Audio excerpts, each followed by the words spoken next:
আমাৰ সৈতে এই মুহূৰ্তত সংযুক্ত হৈ আছে ডাক্তৰ শুভ্ৰ কিংকৰ গোস্বামী বিশিষ্ট চিকিৎসক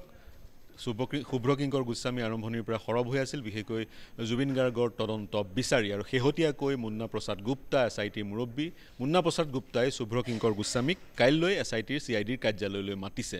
এতিয়া গোস্বামী ডাঙৰীয়া আপোনাৰ পৰা জানিব বিচাৰিম আপোনাক আৰু আন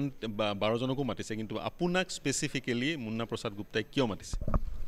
হয় নমস্কাৰ প্ৰথমতে হল মুন্না প্ৰসাদ গুপ্তা ডাঙৰীয়াই মোক ফোন কৰি কৈছিল যে অহা কালি 4টা বজাত চিআইডি অফিচত আপুনি এবাৰ আহিব মই তেতিয়া সুধিছিলোঁ যে কিহৰ কাৰণে যে আমি এই বিষয়ে অকমান আপোনালোকক এপ্ৰাইজ কৰিম বিশিষ্ট কেইগৰাকী ব্যক্তিক এপ্ৰাইজ কৰিম মই তেতিয়া সুধিছিলোঁ আসলে মই কৈছিলোঁ যে মইতো সাধাৰণ নাগৰিক এগৰাকী নাই আহক আপুনি আহিলে আমি জনাম গোটেইখিনি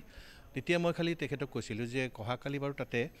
পোষ্টমৰ্টেম ৰিপৰ্টটো প্লেচ কৰা হ'ব নেকি যদি তেনেকুৱা হয় মই কিন্তু নাযাওঁ কাৰণ মই প্ৰথম দিনাখনৰ পৰাই পোষ্টমৰ্টেম ৰিপৰ্টটো পাব্লিক নোহোৱাৰ পক্ষত আছিলোঁ তেতিয়া কৈছে যে এইটো মিছা কথা আমি আমাৰ ফালৰ পৰা কাকোতো জনোৱা নাই যে পোষ্টমৰ্টেম ৰিপৰ্ট কালি তাতে প্লেচ কৰা হ'ব আৰু সেই বিষয়ে আমি স্পষ্টীকৰণ দিম আপোনাক আহিব আমি সেই বিষয়ে জনাম আৰু তেতিয়া আহিলে আপোনাক গম পাব অৰ্থাৎ আপুনি স্পষ্ট কৰি দিছে পোষ্টমৰ্টেম ৰিপৰ্ট আপোনাক যদি দেখুৱায় আপুনি নাযায় কাইলৈ আৰু যদিও দেখুৱায়ো আপুনি উইথড্ৰ কৰিব ওলাই আহিব নহয় জানো কিন্তু এটা কথা আপোনাৰ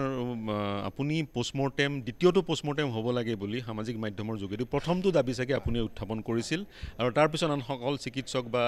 সচেতন নাগৰিকে সেই দাবী উত্থাপন কৰিছিল আৰু সেই দাবী মানি চৰকাৰে দ্বিতীয়টো পোষ্টমৰ্টেম কৰিলে আৰু পোষ্টমৰ্টেমটো কৰাৰ পিছত এটা ব্ৰেক থ্ৰু পাইছে গতিকে কি ক'ব বিচাৰিব আপোনালোকক কিহৰ কাৰণে মাতিছে বা কি সহযোগ আপোনালোকৰ পৰা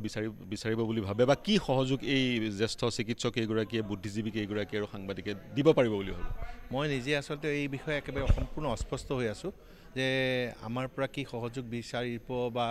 আমি কি সহযোগ কৰিব পাৰিম কাৰণ মই অভিজ্ঞ অধিবক্তাও নহয় লৰ বিষয়ে বিশেষ নাজানো বা একোৱেই নাজানো সাধাৰণ এগৰাকী নাগৰিক গতিকে মই নিজে একেবাৰে অস্পষ্ট হৈ আছোঁ আমাৰ পৰা কি সহযোগ বিচাৰিব বা আমাক কি এপ্ৰাইজ কৰিব কেৱল এটা কথাই মই ক'ম যে যিখিনি লিগেল কথাখিনি ভালদৰে আগবাঢ়ক আৰু তদন্ত প্ৰক্ৰিয়াত পানী নসৰকা এটা তদন্ত প্ৰক্ৰিয়া হওক যাতে জুবিনৰ আত্মাই শান্তি পায় আৰু জুবিনৰ মৃত্যু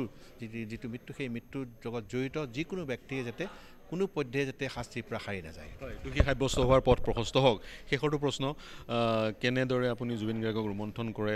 বা তেওঁৰ সৈতে যি আপোনাৰ সাক্ষাৎ সেই সাক্ষাতক এই মুহূৰ্তত কেনেদৰে ৰোমন্থন কৰিব বিচাৰে জুবিনৰ লগত বিভিন্ন ক্ষেত্ৰত সহযোগ মানে লগ পাইছিলোঁ কেৱল এটা মোৰ জীৱনৰ স্মৰণীয় অভিজ্ঞতা আছে এখন ফাংচন এখন হৈছিল সকলোৱে কি কাৰণত জানো আহি পেলাই মোকে গোটেই অনুষ্ঠানটো এংকৰ কৰিব দিলে আৰু মই কিন্তু প্ৰথমৰ পৰা ৰিফিউজ কৰিছোঁ কাৰণ মোৰ ভয় লাগে কিয় জুবিনে কোন মুহূৰ্তত কি ধৰণে কি কৈ দিয়ে একো ঠিক নাই গতিকে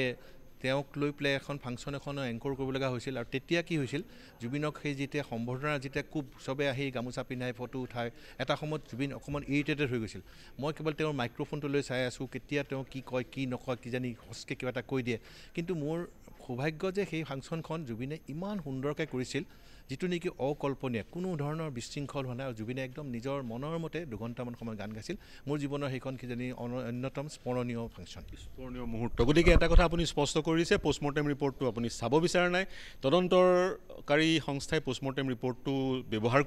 কৰি পানী নসৰকাৰ এখন চাৰ্জশ্বিট দাখিল কৰিব প্ৰথম কথা আৰু দ্বিতীয় কথা আইনজ্ঞ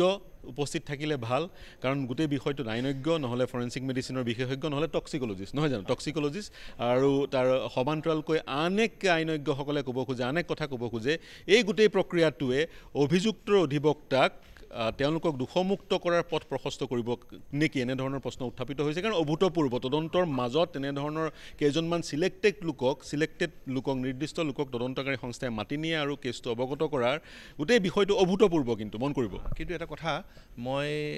আজিৰ তাৰিখতো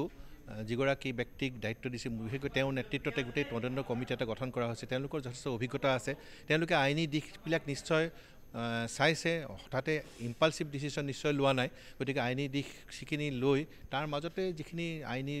প্ৰক্ৰিয়াত যদি বাধা নোহোৱাকৈ হয়তো কামখিনি কৰিব ওলাইছে মই সেইখিনিয়ে বিশ্বাস কৰিছোঁ সেয়া আছিল ধন্যবাদ জ্ঞাপন কৰিছোঁ ডক্টৰ শুভ্ৰ কিংকৰ গোস্বামী সেইখিনিয়ে বিশ্বাস মুন্না প্ৰসাদ গুপ্তা এগৰাকী SDGP গতিকে বহু অভিজ্ঞতা আছে গতিকে কোনো ধৰণৰ আইনী সমস্যা নোহোৱাকৈ গোটেই প্ৰক্ৰিয়াটো আগবঢ়াই লৈ যাব বুলি শুভ্ৰ কিংকৰ গোস্বামীয়ে ভাবিছে আপুনি বিচৰা বাতৰি পাব কেৱল নিউজ 18 এপত নিউজ 18 এপ ডাউনলোড কৰিবলৈ স্ক্যান কৰক এই QR কোড গুগল প্লে ষ্টৰতো পাব এই নিউজ 18 এপ